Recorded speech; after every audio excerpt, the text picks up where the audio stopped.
Je crois que chez LFI, ça va commencer à devenir très très compliqué la cohabitation avec leurs petits protégés, hein, parce que tout simplement on assiste encore une fois à quelque chose qui était assez magistral à l'époque. Vous savez, quand Rima Hassan avait déclaré devant Mathilde Panot qu'il fallait que les racisés, tout simplement, aient leurs propres émissaires, voilà, leurs propres porte-parole.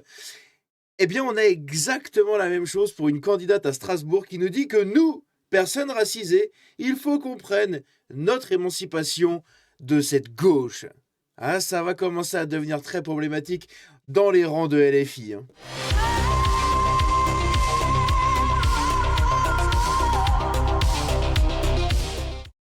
Donc tout ça, ce sont les propos de cette candidate LFI qui n'est autre que cette chère, hein, cette charmante française, Halima Menesseur. Je ne connais absolument pas cette dame. C'est une candidate LFI à Strasbourg. Strasbourg qui s'est illustrée dernièrement dans l'actualité nationale avec Cem Yoldas, hein, vous savez, ce partisan de LFI, et également proche de Raphaël Arnaud et Carlos Bilongo, qui tabassait des gens, etc., dans la rue, et qui maintenant est devenu candidat pour la mairie de Strasbourg, qui lui, hein, c'est quand même ça qui est fou, c'est que pour la mairie de Strasbourg, rappelez-vous, il avait fait 4 programmes. Voilà, il avait écrit un programme en français, un programme en alsacien, un programme en arabe et un programme en turc. C'est magnifique. Et aujourd'hui, on a une candidate qui doit faire partie, je suppose, de sa même liste à lui, qui nous dit que voilà, nous, personnes racisées, il faut qu'on prenne notre émancipation de cette gauche. LFI commence littéralement à se disloquer de plus en plus entre les scandales internes qui commencent à apparaître beaucoup trop gros en fait pour être contenus, plus les enquêtes qu'il y a sur les chefs de LFI, plus tous ces petits candidats à droite à gauche qui commencent à sentir qu'il va falloir qu'ils sortent du bloc LFI pour se faire entendre et pour vraiment représenter leurs origines, etc.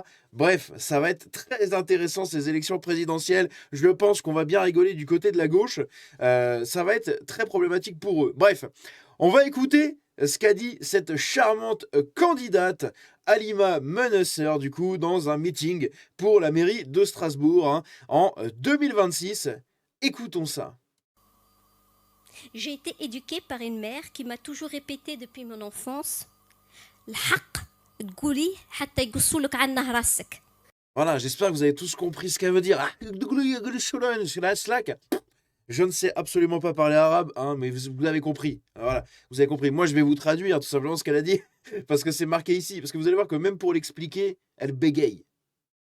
Eh oui, visiblement, les cours de français, c'est pas trop son fort à cette candidate pour la mairie de Strasbourg, une commune française. Intéressant. Donc, ce dicton en arabe signifie la vérité, tu dois la dire, même si cela doit t'emmener à ce qu'on te coupe la tête. Voilà, donc, même si on va te couper la tête, etc., il faut toujours que tu dises la vérité, rien que la vérité, n'est-ce pas? Pour les personnes qui ne maîtrisent pas la langue arabe, ça veut dire la vérité, tu dois la dire même si cela te doit t'emmener à qu'on te coupe la tête. Qu'on te coupe la tête. Nous, Donc, l'électorat, hein, regardez. à qu'on te coupe la tête. Merde, je me suis bourré. Voilà, là, on voit l'électorat ici, hein, très très représenté par toutes ces personnes racisées. Je déteste ce terme absolument dégueulasse. Mais enfin bref, toutes ces personnes d'origine extra-européenne, hein, bien évidemment, non, bah non, il y a beaucoup de blancs, hein. Il y a même beaucoup de blancs pour soutenir cette personne. C'est n'importe quoi. Ils sont littéralement en train d'assister tout simplement à la destruction de la gauche de l'intérieur par toute cette bande de nouveaux candidats à droite et à gauche, descendants de personnes racisées qui ont la haine de la France, la haine des blancs, etc. Et tous ces petits blancs qui ont toujours voté LFI, qui soutiennent la soi-disant gauche représentée par LFI, et bien tout simplement, ils assistent, hein, littéralement à la destruction de leur parti, à leur contradiction. C'est magnifique. Nous, personnes racisées, Gueule il pas dans les faudrait qu'on oreilles. prenne notre émancipation de cette gauche. Celle qui nous met sous tutelle. La gauche moralisatrice du racisme, mais qui ne voit pas qu'elle est raciste. Voilà, donc la gauche moralisatrice de... C'est quand même un truc de ouf. Attendez, je vais checker en même temps qu'on écoute sur mon téléphone. Là, je vais regarder qui est cette personne parce qu'elle a un accent quand même fortement prononcé de type extra-européen. C'est très étrange en fait, c'est très étrange.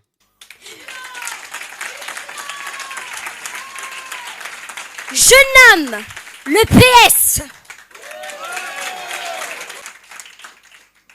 Ne vous y trompez pas. Ces élections municipales préparent déjà notre combat face aux fascistes qui voudraient prendre le pouvoir dans le pays aux prochaines présidentielles. Ici aussi à Strasbourg, les réactionnaires s'organisent derrière la candidate du Rassemblement national, Virginie Joron. Ils pourraient faire un très grand score, ce qui leur permettrait d'obtenir un groupe au conseil municipal. Face à ce péril, il ne s'agit plus de tergiverser sur nos valeurs. L'histoire est en train de nous montrer que pour faire reculer l'extrême droite, il faut une gauche de rupture, une gauche radicale. Pas une gauche qui légitime l'islamophobie. Ah, bien évidemment, la gauche qui légitime l'islamophobie. Hein. Ils sont en train de se faire bouffer de l'intérieur, c'est magistral. C'est incroyable quand même, c'est incroyable. Mais pendant qu'elle dit ça, elle reste quand même à la France Insoumise, puisqu'elle fait partie du coup de cette liste menée pour la France Insoumise. C'est quand même très curieux, hein. Et d'ailleurs, c'est bizarre parce que, en gros, j'ai pas l'impression qu'elle fasse partie en fait de cette liste avec Cem Yoldas. Donc ça veut dire que quoi, Cem Yoldas, il est candidat indépendant, il fait pas partie de la France Insoumise? Quand bien même c'était un ancien membre de la Jeune Garde, etc. Ça se trouve, il fait sa candidature vraiment de son côté. Hein. Et à côté, la liste LFI est menée par Florian Cobrine, donc c'est le nom qu'on voit jusqu'ici. Hein. Enfin, juste ici, pardon, donc j'ai regardé sur mon téléphone. Est-ce que ça me perturbait ce truc-là? Mais bref, donc ici, elle dit littéralement que le PS, etc., ce sont des partis tout simplement qui nuisent à l'émancipation des personnes racisées, etc., dans la gauche, qui favorisent l'islamophobie et compagnie. LFI, ils font exactement la même chose, hein, madame. Il faudrait peut-être regarder les yeux en face. Hein. Arrêtez de lever les yeux au ciel et regardez les yeux qu'il y a en face. Parce que les LFI, la France Insoumise, fait exactement la même chose. Hein, et est en train d'emprunter exactement le même chemin que tous les autres partis qui ont tout simplement détruit en fait vos combats. C'est triste quand même. Hein. Moi, je me mets à votre place. Hein. Je serais pas bien. Hein.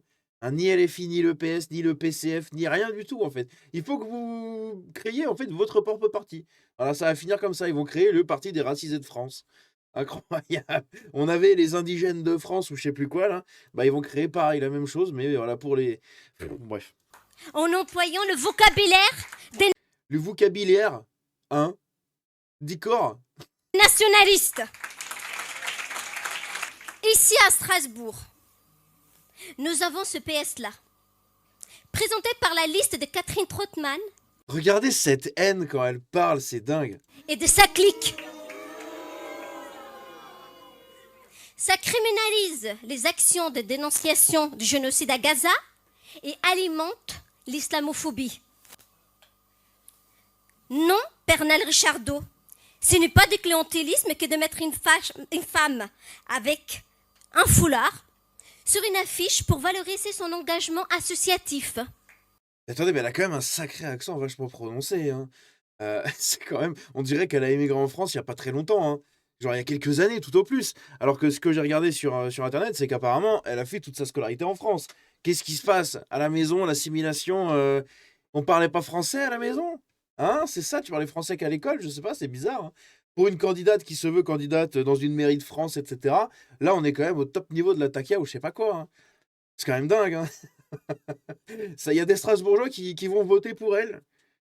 Pourquoi? Parce qu'ils ont envie de simper une arabe ou c'est quoi en fait? Enfin, c'est très bizarre. Hein. C'est très très bizarre.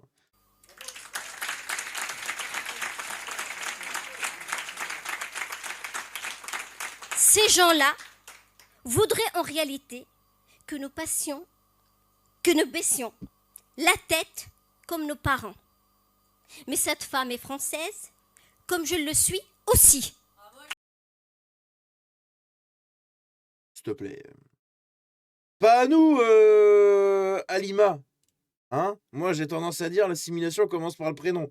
Aïe, raté.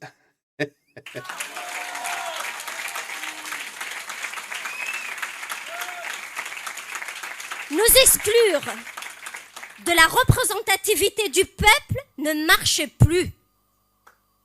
Pernelle Richardot et Catherine Trottmann sont coincés dans les années 90.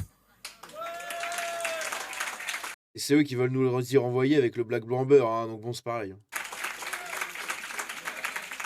Mais le temps où les quartiers populaires étaient méprisés, le temps où les enfants d'émigrés étaient mis au banc de la société est révolu.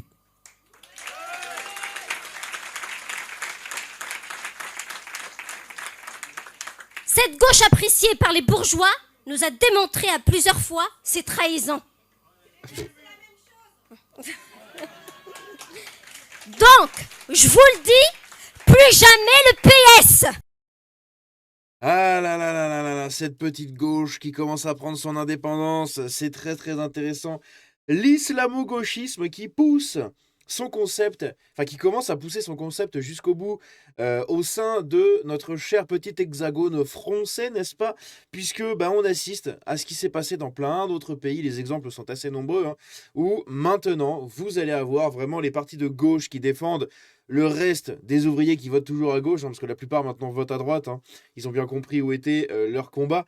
Et globalement, donc cette petite gauche qui continue à essayer de défendre un peu la redistribution d'argent, les aides sociales et compagnie, qui va cohabiter littéralement avec cette gauche qui n'est là et uniquement là que pour représenter en fait toutes les minorités dans les pays qui deviennent de plus en plus majoritaires, hein, au final, qui deviennent de plus en plus représentés. Mais voilà, vous allez avoir deux clans à gauche. Là où la droite, en général, on est quasiment du même camp, à quelques sensibilités près, hein. Par exemple, vous prenez en France, bon, les LR, c'est les centristes, hein. Moi, je les calcule même plus à droite. Mais si on prend UDR, RN, Reconquête, les Patriotes et tout, bon, globalement, la ligne, elle est à peu près la même sur les grosses manœuvres, ok? Comment dire, fin de l'immigration, libéralisation un peu de l'économie, etc. Bon, bref, hein, même si le RN veut taxer quand même pas mal. Mais je veux dire, dans les grosses lignes, c'est quand même la droite, ok? Droite, etc. Vous avez les centristes. Et à côté, vous avez la gauche. Et vous avez les écolos. Mais le problème, c'est que dans la gauche, normale, hein, donc j'inclus les communistes et socialistes, hein, qui sont quasiment les mêmes, et maintenant, cette extrême gauche révolutionnaire, un peu défenseuse contre le fascisme, etc., le truc qu'elle s'imagine dénoncer, en fait, et combattre. Eh bien, au sein de cette même gauche-là, vous allez avoir deux camps, hein. Comme je l'ai dit, vous allez avoir le camp des minorités qui sont représentés par des gens qui viennent de leur quartier, qui viennent de leur pays, etc. et qui ne vont baser leur programme uniquement sur ces gens-là, ok? Et qui vont mener à la fin à la créolisation des pays dans lesquels ils vont et dans lesquels ils s'implantent de plus en plus en mettant en place le halal et le voile et machin et ceci et cela avec comme objectif final, on connaît tous très bien. Et cette gauche-là va cohabiter avec les gens comme la LFI, qui sont représentés par des blancs et qui ont besoin de cet électorat pour avoir tout simplement du pouvoir. Sauf que ces blancs-là, qui ont besoin de l'électorat des minorités pour avoir leur pouvoir et pour garantir leur siège dans les parlements des différentes nations où ils sont, eh ben, ils sont en train de perdre tout simplement ce contrôle qu'ils avaient sur les populations. Puisque à l'époque, les gens ne votaient quasiment pas. Et de plus en plus, les gens vont se mettre à voter, mais ils vont pas voter pour Mathilde Panot. Ils vont voter pour Rima Hassan. Ils vont pas voter pour Jean-Luc Mélenchon. Ils vont voter pour Sofia Chikirou. Ils vont pas voter pour Thomas Porte. Ils vont aller voter pour Carlos Martins Bilongo. Et pour Ali Diouara. Et pour Halima Menesser. Et pour Cem Yoldas. Et pour Delogu. Et pour tous les autres, en fait. Tous les petits blancs vont se faire dépasser par leur électorat. Et c'est ça qui est fou. Et on est en train d'y assister, hein. C'était déjà précurseur avec le discours de Rima Hassan, ça l'est de plus en plus avec tous ces gens qui commencent à se barrer de LFI, hein, pour différentes raisons. On a eu Mamadou Traoré, je crois que c'était comme ça son nom, à Villeneuve-Saint-Georges, là dans la liste de Louis Boyard et tout, celui qui a failli lui mettre une patate l'autre fois. On a eu le collaborateur de Raphaël Arnaud qui s'est barré parce que Raphaël Arnaud ne voulait pas donner de place supplémentaire tout simplement à globalement un rebeu, hein. Il voulait pas le laisser passer devant, il voulait bien qu'il reste derrière. Donc il a besoin d'eux pour pour leur électorat, mais derrière, il s'en bat les couilles d'eux. Eh oui, Raphaël Arnaud s'en bat la race, hein, de tous ses copains. Donc, tous ces gens-là vont globalement évoluer vers cette gauche représentant des personnes racisées, comme c'est marqué juste là. Et ce discours ici est très important parce qu'elle chie à la fois sur le PS, à la fois sur tous les autres gauchistes qui, selon elle, continuent d'entretenir l'islamophobie et tout. Mais Le problème, c'est que même LFI en a besoin de l'islamophobie. Sans l'islamophobie, il n'y a pas de victimisation. Et sans victimisation, il n'y a pas de chouinage pour avoir de l'électorat et pour pousser les gens à voter. Donc, ces gens-là, comme elle, en ont marre possiblement de l'islamophobie, ils veulent la combattre. Mais de l'autre côté, ses collègues et ses alliés LFI ont besoin de l'entretenir, non pas de la combattre, mais de l'entretenir pour continuer cette victimisation et garder leur siège dans les parlements. Bref, je ne sais pas si vous avez compris un peu mon analyse de fin de ce discours, mais je trouve que c'est très, très, très intéressant, mais vraiment, hein, no joke, je rigole pas, c'est vraiment très intéressant. Pour de vrai, évidemment, c'est ridicule, mais c'est très intéressant dans le fond, puisque ça va amener à de plus en plus de modifications et de changements dans tous ces partis, notamment la France insoumise, qui va, à un moment donné, c'est sûr, ils vont imploser. Hein, ils vont perdre énormément de membres, et ces membres vont créer des partis politiques. Sauf que tout l'électorat de LFI va switcher vers ces autres gens. Il restera plus que les bobos gauchistes qu'on voit un peu dans les manifs parisiennes, et c'est tout en fait. C'est tout. Toutes les banlieues, etc., si les gens doivent voter, ils voteront pour les candidats racisés, n'est-ce pas? Bref, voilà ce qui conclut cette vidéo. J'espère que ça vous a plu. J'en profite pour commencer à faire la pub parce que je ne l'avais pas fait la dernière fois pour le live chez Cro-Blanc et tout, mais là je vais la faire, la pub. Cette vidéo sort du coup mercredi après-midi. Demain soir, jeudi à 20h, on est sur la chaîne du copain Melting Pot. Voilà, pour discuter un peu de plein de choses, des dramas que j'ai eu, des quelques dramas que j'ai eu, de mon parcours de jeu vidéo vers la politique, etc. Bref, on va discuter de plein de choses. Ça promet d'être très intéressant. Je sais pas du tout ce qui m'a réservé comme question ni comme sujet. Donc, ça promet d'être très intéressant, d'être très très cool. Et évidemment, on ramènera le slip et le débardeur. Bref, on se dit à la prochaine. N'hésitez pas à me dire ce que vous en pensez dans les commentaires. Ciao.